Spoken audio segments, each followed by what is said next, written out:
नमस्कार दोस्तों, मेरा नाम राहुल है। हम लोग हिंदी विषय पढ़ रहे हैं जिसमें मैं एक टॉपिक लेके चला हूँ संधि, जिसमें अभी मैं संधि के नियमों के बारे में व्याख्या करता जा रहा हूँ। इसी श्रेणी में मैंने पिछली क्लासेस में व्यंजन संधि में कुछ नियमों की व्याख्या कर ली थी। शेष नियमों की व्याख्या हम आज करने का प्रयास करेंगे। चलिए तो इसी क्रम में समझते हैं हम इससे आगे। देखिए, तो आगे के जो नियम है वो है त या द पर आधारित। ठीक है, तो त या द पर आधारित नियम क्या है कि त या द के बाद अगर कभी भी, पहले नियमावली को समझ लेते हैं।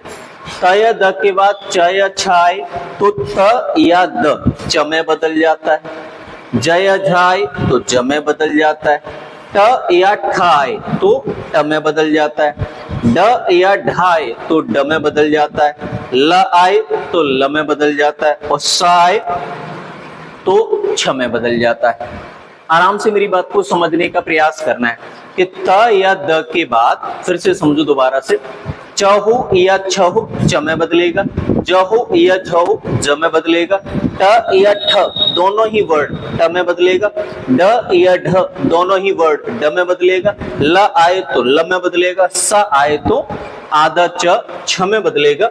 आप यहीं पर एक और नियम ऐड कर लो कि त या द के बाद अगर ह आए तो त या द का जो परिवर्तन है वो द के नीचे आधा ध, इस प्रकार से हो जाता है।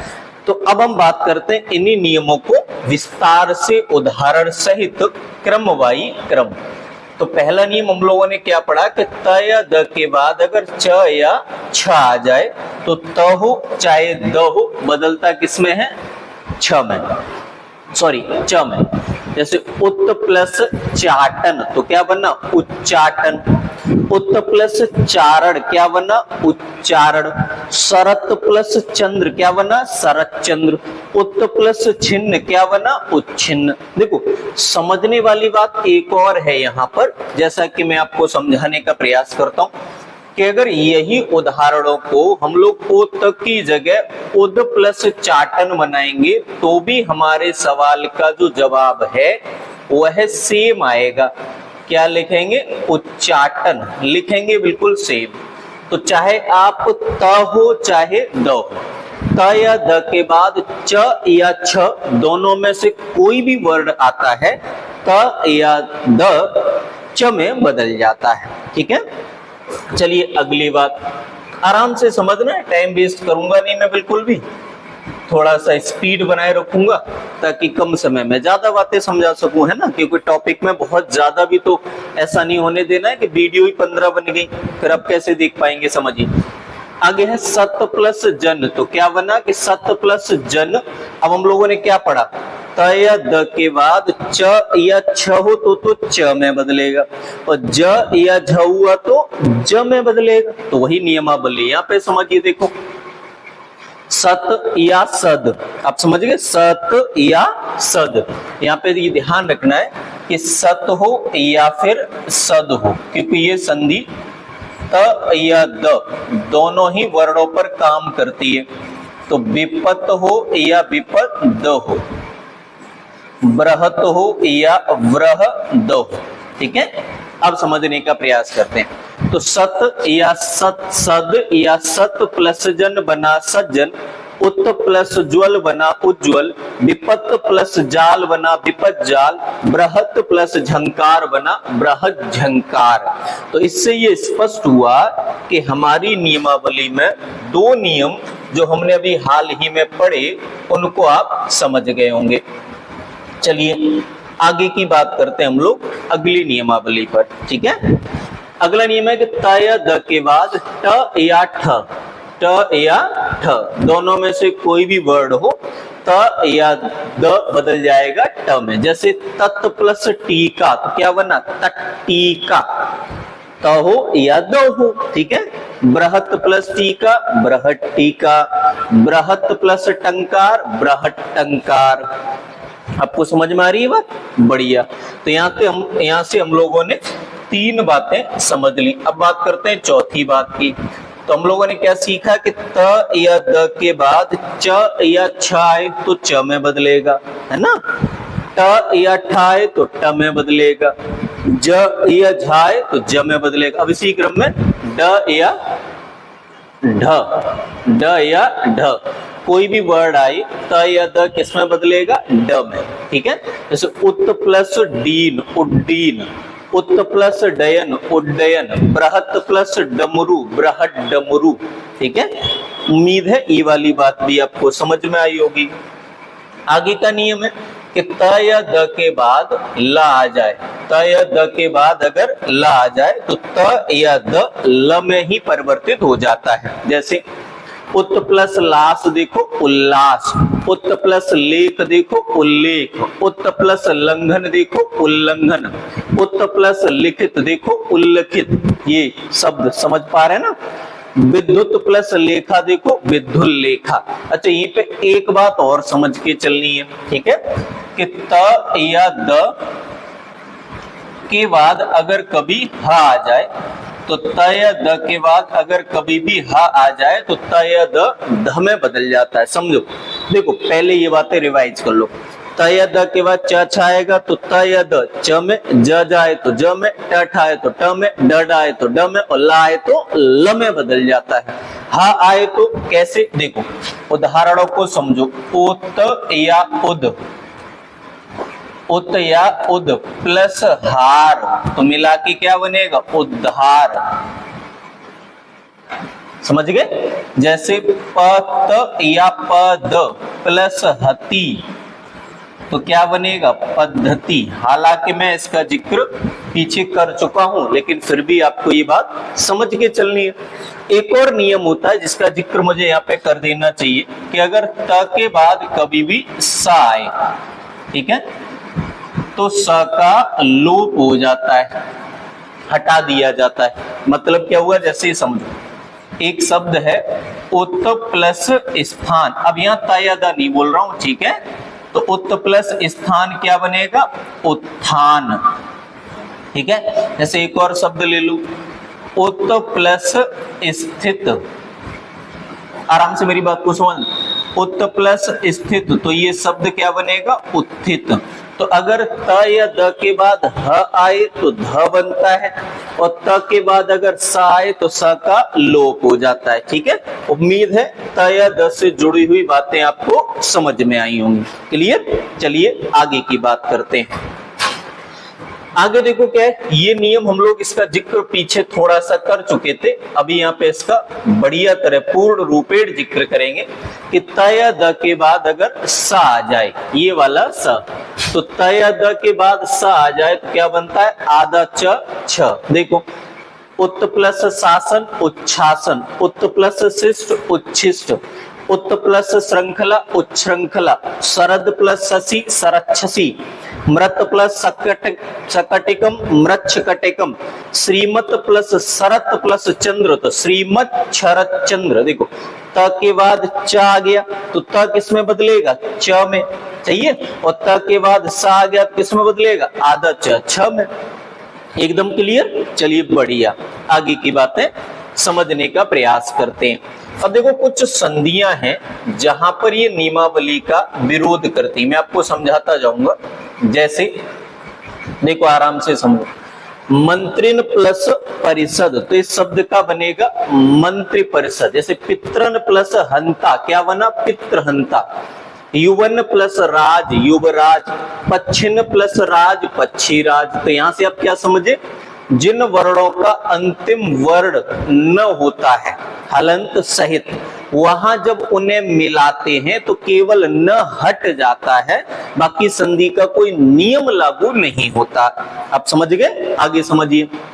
जैसे पतत प्लस अंजलि तो क्या बना? पतंजलि। तो ये शब्दों को समझ के ये सब या तो आप अपवाद की श्रेणी में डाल सकते हैं, नहीं अपवाद मत डालिए, व्यंजन लोप की श्रेणी में ही डालिए। ये देखो कुछ पूछे गए, अब प्लस ही बना अभी, तब प्लस ही तभी, सब प्लस ही सभी, कब प्लस ही कभी, मनस प्लस ईस मनीष, मनस प्लस ईसा मनीषा।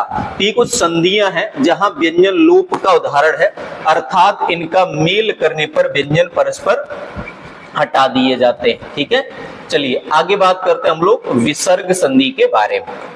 तो विसर्ग संधि की नियमावली कुछ इस प्रकार है, सीधी सीधी, कि अगर विसर्ग के बाद स्वर या व्यंजन मिल जाता है तो ऐसी स्थिति में यहां पर स्पष्ट होने वाली संधि होती है विसर्ग संधि। देखो, स्वर संधि की परिभाषा बताना, स्वर का मेल स्वर से हो।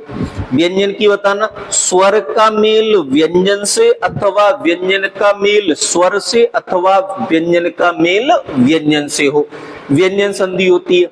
ऐसे ही विसर्ग संधि है, सिंपल भाषा में समझ लो, स्वर या व्यंजन का मेल विसर्ग से हो तो क्या बनेगी? विसर्ग संधि। ठीक है, आगे आराम से आगे की बातें समझना। तो इसी क्रम में जो पहला नियम है वो सीधा सीधा है कि अगर विसर्ग से पहले अ की मात्रा हो, ठीक है, और विसर्ग का मेल किसी से घोष वर्ण से कराया जाए तो इस स्थिति में सिंपल ध्यान रखना है कि विसर्ग ओ में बदल जाता है, विसर्ग ओ में बदल जाता है। ठीक है, देखो यहाँ पे जैसे मनः प्लस हर मनोहर, यशः प्लस दा यशोदा, मनः प्लस विज्ञान मनोविज्ञान, मनः प्लस बल मनोबल, सरह प्लस बर सरोवर, अन्यः प्लस अन्य अन्योन्य, मनः प्लस ज मनोज, मनः प्लस विकार मनोविकार, सो सह प्लस अहम सो अहम, वयः प्लस वृद्ध वयो वृद्ध। सब जगह आप देखो विसर्ग से पहले वाले वर्ण पर मात्रा है अ की, तो विसर्ग से पहले अ अथवा आ की मात्रा हो और विसर्ग का मेल किसी घोष वर्ण से हो तो विसर्ग हमेशा ओ में बदल जाता है। आपको ये बात समझ में आ रही है? चलिए बढ़िया, अगला नियम। अच्छा, कुछ और उदाहरण है उनके साथ भी देख लीजिए, वैसे समझ गए होगे आप, उतना ज्यादा मुश्किल पार्ट रहा नहीं। यशः प्लस अभिलाषा यशोभिलाषा, तपः प्लस भूमि तपो भूमि, यशः प्लस गान यशो गान, मनः प्लस अनुकूल मनोनुकूल, अधः प्लस गति अधोगति, पयः प्लस धर पयोधर, सिरः प्लस रूह सिरोरूह, सरः प्लस रूह सरोरूह, यशः प्लस धरा यशोधरा। तो इस प्रकार की बातों से मैं और आप ये समझ गए कि क्या क्या नियमावली में परिवर्तन होता है। अब समझो आगे की बात। अच्छा, एक बात ध्यान रखनी, देखो एक बात कि अगर जैसे यहाँ विसर्ग से पहले अ है, अगर विसर्ग के बाद में भी अ हो तो भी काम वही होता है, बस एक चिन्ह होता है अवग्रह, मैं उसका जिक्र आगे करूंगा, अवग्रह लगा दिया जाता है, अभी आगे जिक्र करूंगा, अभी हम लोग तब तक आगे बढ़ते हैं। अब देखो आगे हम लोगों ने पहला नियम पढ़ा कि विसर्ग से पहले मात्रा मिलेगी अ अथवा आ की, ठीक है। अब नियम है कि अगर विसर्ग से पहले अ अथवा आ की मात्रा न मिले तो सीधी सी बात है कि अगर विसर्ग से पहले अ अथवा आ को छोड़कर कोई अन्य स्वर हो और बाद में वही घोष वर्ण हो तो विसर्ग हमेशा र में बदल जाता है। जैसे आयुः प्लस विज्ञान क्या बना? आयुर्विज्ञान। धनुः प्लस वेद धनुर्वेद। आविह प्लस भा आविर्भा। वहिः प्लस रंग वहिरंग, ठीक है। धनुः प्लस धर धनुर्धर। आसीह प्लस वाद आशीर्वाद। दुह प्लस गम दुर्गम। ठीक, इसी तरह के कई उदाहरणों का जिक्र यहाँ पे किया गया है। आराम से मेरी बात को समझना। अब बात आती है कि विसर्ग से पहले अ या आ की मात्रा तो हो, लेकिन विसर्ग के बाद में जिक्र मिले आपको क या प का, क या प का, तो क्या करें? तो देखो भैया सिंपल सी बात है, आपको मेरी बात समझ के चलनी है। कोई दिक्कत है तो हम लोग मिलके उसका निराकरण कर लेंगे। देखो आराम से, जैसे मनः प्लस कामना, तो अगर विसर्ग के बाद क ख ये दो वर्ड, सॉरी क और प ये दो वर्ड मिल जाए, हालांकि ये नियम कहीं कहीं क ख प और फ पर भी लागू होता है, लेकिन एक दो अपवादों को छोड़कर। तो आप सीधा याद रखो, अगर विसर्ग के बाद क ख प और फ ये चार वर्णों में से कोई भी एक मिल जाए तो कोई परिवर्तन नहीं होता है। देखो मनः प्लस कामना मनः कामना, कोई परिवर्तन नहीं होगा। यशः प्लस कामना यस्व कामना। अंतः प्लस पुर अंतःपुर। भाई नियम क्या पढ़ा था आपने पीछे? विसर्ग से पहले अ हो तो ओ की मात्रा आनी चाहिए, लेकिन अगर 4 वर्ड क, ख, प या फ मिले तो अ की मात्रा नहीं आती, ठीक है, सॉरी ओ की मात्रा नहीं आती है। तो ये आपको यहां तक समझ में आए होंगे कि अगर विसर्ग से पहले अ या आ की मात्रा है तो विसर्ग ओ में बदल जाता है, अ या आ की मात्रा नहीं है तो विसर्ग र में बदल जाता है। विसर्ग के बाद में अगर 4 वर्ड क, ख, प या फ का जिक्र किया जाए तो ऐसी स्थिति में विसर्गों में कोई बदलाव नहीं होता। बीच का प्लस हटा दो, दोनों शब्दों को मिलाकर लिख दो, इतना होता है केवल। चलिए आगे की बात। तो मैंने बोला ना अपवाद बहुत सारे हैं, तो उन्हीं का जिक्र कर लेते हैं। देखो जैसे एक शब्द है आपके पास परह प्लस पर। अब देखो विसर्ग से पहले अ की मात्रा भी है और विसर्ग के बाद प भी है, फिर भी यहाँ क्या बना, परस्पर। बाह प्लस कर भास्कर, श्रेय प्लस कर श्रेयस्कर, इनका जिक्र भी अलग से भी करूंगा। पुरह प्लस कृत पुरस्कृत, तिरह प्लस कृत तिरस्कृत। अपवादों पर विशेष ध्यान देना है, मुझे भी और आपको भी। और समझ लीजिए कुछ और अपवादों की लिस्ट है अपने पास। जैसे बाचह प्लस पति बाचस्पति, बनह प्लस पति बनस्पति, ब्रह प्लस पति बृहस्पति, पुरह प्लस कार पुरस्कार, तिरह प्लस कार तिरस्कार, सरह प्लस कार। अब देखो यहाँ सरोकार बना, यहाँ तो सरस्कार नहीं बना। तो जब इनको पढ़ते हैं तो ये सामान्य नियमों का विरोध कर रहे हैं और ये इस नियम का विरोध कर रहा है जो यहाँ पर पढ़ रहे हैं, ठीक है। चलिए इन अपवादों को आप 2-3 बार देख लीजिए बढ़िया से। अब देखो अगर विसर्ग से पहले ई या उ की मात्रा हो और विसर्ग के बाद क, प या म ये शब्द दिए जाएं तो ऐसी स्थिति में विसर्ग हमेशा षटकोण वाले समय बदल जाता है। देखो मैं ये पूरी बात समझा देता हूं एक बार में, समझना। देखो अगर विसर्ग के बाद में आपको मिले, आराम से मेरी बात को समझना, इधर समझ लेते। अगर विसर्ग का मेल आप कराएंगे क, ख, प या फ से तो विसर्ग बदलेगा हमेशा आमतौर पर षटकोण वाले समय। लेकिन बीच में आपने कुछ उदाहरण भी देखे थे, नमः प्लस कार और वहां बन रहा था सड़क वाला सा, तो अपवाद भी है, ध्यान रखना है, ठीक है। अगर विसर्ग के बाद आपको च या छ मिले तो विसर्ग बदलेगा इस वाले स में। याद कैसे रखना है, इचुयसानाम तालुह, महर्षि पाणिनि द्वारा इनका उच्चारण स्थान तालु बताया गया है, वहां से याद करो, ठीक है। विसर्ग के बाद अगर आपको ट या ठ मिले तो विसर्ग आमतौर पर बदलेगा षटकोण वाले समय। विसर्ग के बाद अगर आपको त या थ मिले तो विसर्ग आमतौर पर बदलेगा इस वाले समय। देखो याद रखना है, ठीक है। रतुल सानाम तालुह, तालु वाला स, रिटोर साणा मूर्धा, मूर्धा वाला स, इचुय सानाम तालु है, सॉरी लतो सानाम दंत, सॉरी गलत बोल दिया, इचुय सानाम तालु है ये वाला। और बच गए जो क ख प फ बच गए ना सभी, देखो पहला दूसरा ही वर्ड तो है, तो क ख प फ बच गया, वो किसमें बदलेगा, षटकोण वाले समय। कोई दिक्कत नहीं, बहुत बढ़िया। अब हम समझ लेते हैं इन्हीं के कुछ उदाहरण, वो लिखा रहने देता हूं, समझना। आविह प्लस कार, अगर विसर्ग से पहले ए या उ की मात्रा है, बाद में कार वर्ड है तो षटकोण वाला सा। वहे प्लस कार बहिष्कार, वहे प्लस कृत बहिष्कृत, चतुह प्लस पथ चतुष्पथ, चतुह प्लस कोण चतुष्कोण, चतुह प्लस पाद चतुष्पाद, आयु प्लस मान आयुष्मान, बपुह प्लस मान बपुष्मान।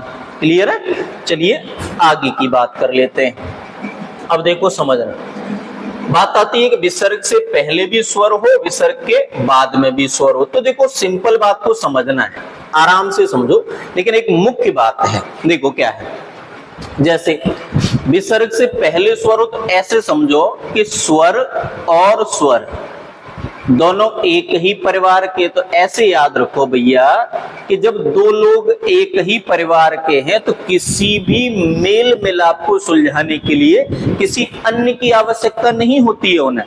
तो जो हमारे जीवन में बातें हैं वैसी बातें इंक्लूड करो ताकि डाटा इंटरेस्टिंग बने और आपको याद हो सके। ठीक है, जैसे अतः प्लस एब, अतएव क्या हुआ, विसर्ग भी हट गया प्लस भी हट गया। क्यों? क्योंकि स्वर का मेल स्वर से हो रहा है। ठीक है, याद रखना, लेकिन बाद में स्वर तो हो लेकिन अ न हो, कोई भी स्वर हो अ न हो। ठीक है, आगे अ पीछे अ भी, आगे अ जरूरी नहीं है, स्वर आगे जो हो पीछे अ न हो बस। ठीक है, देखो तत् प्लस एब ततेब, पय प्लस आदि पय आदि, यस पय प्लस इच्छा पय इच्छा, यस प्लस इच्छा यस इच्छा, मन प्लस उच्छेद मनच्छेद। तो यहां तक आपको ये बातें मेरी समझ में आ गई होंगी। अब देखो ये जो जिक्र मैं पीछे आपसे कर चुका हूं उसका जिक्र देखो यहां पर है कि विसर्ग के बाद च या छ या स, वही स मिल जाए तो विसर्ग स में बदल जाता है। तो सीधे सीधे देखो, अच्छा ये कैसे याद रखोगे, देखो इन सब का उच्चारण स्थान क्या है, तालु, इच्छु ये सानाम तालु, वहां से याद रखना।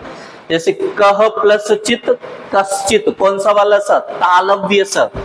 अंतः प्लस चेतना अंतश्चेतना, अंतः प्लस चक्षु अंतश्चक्षु, मनः प्लस चिकित्सा मनश्चिकित्सा, और इसी तरह के अन्य उदाहरणों को यहाँ पे समझाया गया है। तो याद कैसे रखोगे, ये तीनों ही वर्ड तालव्य वर्ड है, छ हो या स, जो यहाँ पे जिक्र किया गया जिस स का वो तालव्य है। और समझने का प्रयास करें, अगर यही बात अप्लाई होती है कहाँ, ट ठ और स पर। देखो मैंने अभी जो बात समझाई आपको, यहाँ पे गौर करो, ध्यान से देखना तो जरा। ट ठ और स, कौन सा स है, ये मूर्धन्य वाला, और ट और ठ का उच्चारण स्थान क्या है, वो भी मूर्धा है ना। चलिए जैसे चतुह प्लस टीका, क्या बना, चतुष्टीका, कौन सा सा आएगा, कौन सा आएगा बताओ, तो सीधा सीधा आएगा षटकोण वाला सा। धनु प्लस टंकार धनुष्टंकार, चतुह प्लस षष्ठी चतुष्षष्ठी। तो कोई भी देखो समझना। अब आगे की बात आती है त थ और स को लेकर, आराम से मेरी बात को समझने का प्रयास करना आप। ठीक है, देखो जैसे नमः प्लस ते नमस्ते, अंतः प्लस तल अंतस्तल, नेह प्लस तारण निस्तारण, दोह प्लस तर दुस्तर, नेह प्लस तेज निस्तेज, सिरह प्लस त्राण सिरस्त्राण, वहे प्लस थल वहिस्थल, मनः प्लस ताप मनस्ताप, दोह प्लस साहस दुस्साहस, प्रातः प्लस स्मरण प्रातः स्मरण, नेह प्लस सीम निस्सीम। तो यहां से स्पष्ट हुआ कि विसर्ग के बाद त थ या स आ जाए तो इस स्थिति में ये बदलाव हो जाते हैं। अब समझो कि अगर विसर्ग के बाद में र आ जाए तो क्या होगा, तो सामान्य नियम है, देखो विसर्ग के बाद में अगर र आ जाता है तो ऐसी स्थिति में सिर्फ इतना होता है कि पहले वाली मात्रा दीर्घ हो जाती है। जैसे नेह प्लस रस नीरस, एक की मात्रा ई बन गई नीरव, एक की मात्रा ई बन गई नीरंद्र, एक की मात्रा ई बन गई नीरोग, उक की मात्रा ऊ बन गई दूरम में, उक की मात्रा ऊ बन गई दूराज। क्लियर? तो यहाँ पे ऐसा होगा। आगे की बात समझ लो, तो यही बात है। अब देखो मैं क्या करता हूँ, एक बार आपको सभी नियमों को समझाने का प्रयास करता हूँ। देखो समझो, नियम नंबर 1 कि अगर विसर्ग से पहले अ अथवा आ की मात्रा हो और विसर्ग के बाद में भी अ हो तो ऐसी स्थिति में विसर्ग बदल जाता है किसमें, ओ में। बात को समझना। अब इसी में कुछ बातें और यहीं पे समझाई जाती हैं कि जैसे विसर्ग से पहले अ अथवा आ की मात्रा हो और विसर्ग से बाद में कोई घोष वर्ण हो, ठीक है, तो भी विसर्ग बदलता है ओ में। बस एक चीज समझनी है, अगर यहाँ अ होता है तो आमतौर पर ये अ अवग्रह में बदल जाता है, अवग्रह अ की ध्वनि, ठीक है, इस तरह से। तीसरी बात आप समझ लीजिए कि अगर विसर्ग से पहले आपको अ अथवा आ न मिले, अ अथवा आ से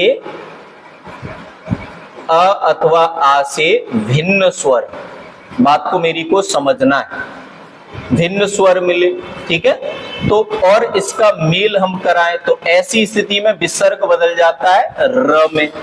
चौथी बात है कि अगर विसर्ग का मेल र से ही करा दिया जाए तो जो पहले वाली मात्रा है वह बन जाती है दीर्घ, यहां पे कोई ह्रस्व मात्रा लगी होगी वो बन जाएगी दीर्घ।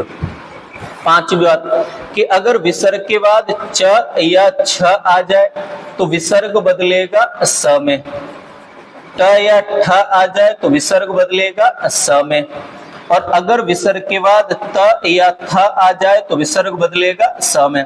लेकिन अगर विसर्ग के बाद ये चार वर्ण क ख प या फ आ जाए तो विसर्ग हमेशा बदलेगा षटकोण वाले स में, लेकिन इसके कुछ अपवाद भी हैं। बढ़ूं आगे, चलिए आगे। इसके बाद फिर हम लोगों ने ये समझा था, मैंने सीधा सीधा यहाँ पे ले लिया है कि अगर विसर्ग के बाद आपको स या स मिल जाए तो इस स्थिति में विसर्ग हमेशा संबंधित स में ही बदल जाता है, जो स का जिक्र आप कर रहे हो उसी में बदल जाएगा।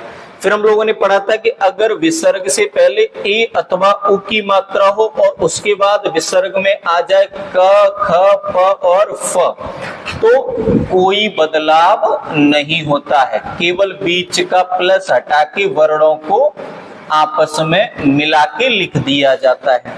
फिर था कि अगर विसर्ग के बाद में पहले भी कोई स्वर हो और बाद में भी कोई स्वर हो, बस अ न हो, अ के अलावा कोई स्वर हो तो भी कोई बदलाव नहीं होता, विसर्ग और प्लस दोनों हटा दिए जाते हैं और शब्दों को आपस में मिला लिया जाता है।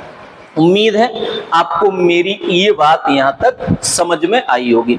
तो इस तरह से हम लोगों ने संधि से संबंधित नियमावली का जिक्र कर लिया है।